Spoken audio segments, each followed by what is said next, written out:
शहर के एक छोटे से कोने में दो अलग अलग रास्तों पर चलने वाले लोग अक्सर एक ही मोड़ पर मिलते थे। वह मोड़ जैसे उनकी नियति का केंद्र बन गया था। एक दिन रिया और आदित्य की नजरें उस मोड़ पर पहली बार मिली। दोनों एक अजीब सी अनुभूति के साथ अपनी राह चल पड़े। वे नहीं जानते थे कि यह पहली मुलाकात नहीं बल्कि एक नई कहानी की शुरुआत थी। पहला परिचय रिया एक स्वतंत्र विचारों वाली युवती थी। उसने जिंदगी को अपने तरीके से जीने का फैसला किया था। वह अपने छोटे से बुटीक के लिए फैशन डिजाइनिंग करती थी, जिसमें उसके रचनात्मक विचारों की छाप साफ झलकती थी। उसकी दुनिया रंगों और कपड़ों से भरी थी, लेकिन दिल के किसी कोने में उसे एक खालीपन महसूस होता था, जिसे वह खुद भी ठीक से समझ नहीं पाई थी। आदित्य दूसरी ओर एक सॉफ्टवेयर इंजीनियर था। उसकी दुनिया कंप्यूटर स्क्रीन और कोड्स में उलझी रहती थी। उसकी जिंदगी में एक निर्धारित दिनचर्या थी, जिसमें कोई बदलाव नहीं होता। वह शांत स्वभाव का था और ज्यादा बातें नहीं करता था, लेकिन उसके मन में गहराई तक जाने की एक आदत थी। अनजाना आकर्षण की दूसरी मुलाकात फिर उसी मोड़ पर हुई। रिया ने आदित्य को देखते हुए मुस्कुराया और आदित्य ने भी संकोच भरी मुस्कान दी। उस मुस्कान में एक अद्भुत आकर्षण था, मानो दोनों को ही किसी परिचित की तलाश थी जो अब पूरी हो चुकी थी। आने वाले दिनों में वे बार बार उसी मोड़ पर मिलते रहे।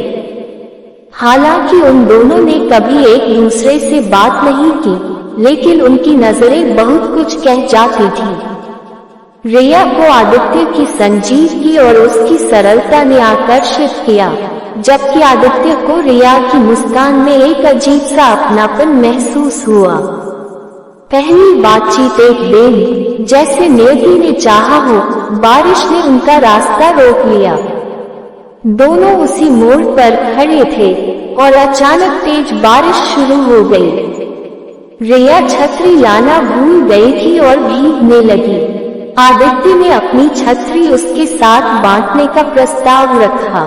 रिया ने हिचकिचाते हुए छतरी के नीचे आकर कहा, धन्यवाद, मैं हमेशा छतरी लाना भूल जाती हूँ। आदित्य मुस्कुराया, कोई बात नहीं, कभी कभी हमें भी चीजें भूलनी चाहिए ताकि कुछ नया मिल सके। रिया ने उसकी बात पर ध्यान दिया और उसे महसूस हुआ कि यह इंसान सिर्फ बातें नहीं करता, बल्कि उनकी गहराई को समझता भी है। नजदीकियां उन दोनों के बीच बातचीत का सिलसिला धीरे धीरे शुरू हो गया। अब वे अक्सर शाम को उसी मोड़ पर मिलते और साथ चलते हुए अपने अपने दिन की बातें करते।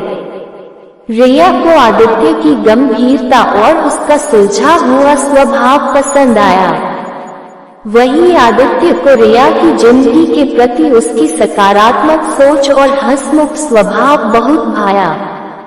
समय बीतता गया और उनकी मुलाकातें एक आदत में बदल गईं। अब वे एक दूसरे के जीवन का हिस्सा बन चुके थे। रिया आदित्य के साथ खुलकर बातें करती, अपने ख्वाबों, अपनी आशाओं और अपनी चुनौतियों के बारे में। वहीं आदित्य भी धीरे धीरे रिया के सामने खुलने लगा, अपनी अंदर की भावनाओं को उससे साझा करने लगा।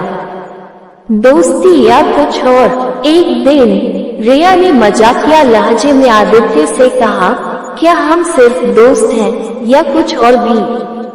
आदित्य ने गंभीरता से उसकी ओर देखा, मुझे लगता है हम उस मोड़ पर खड़े हैं जहां से हमें फैसला करना है। रिया हंस पड़ी, तुम हमेशा इतनी गंभीर बातें क्यों करते हो? कभी कभी हंसना भी जरूरी होता है।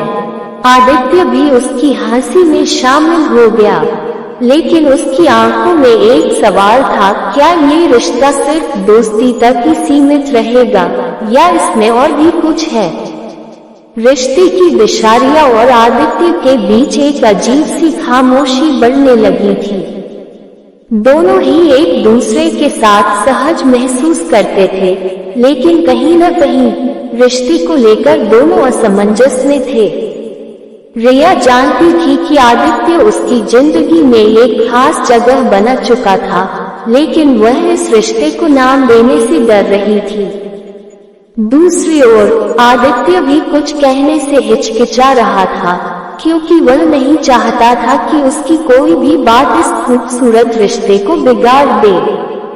एक मोड़ और कुछ महीनों बाद रिया को एक बड़ी फैशन कंपनी से ऑफर मिला।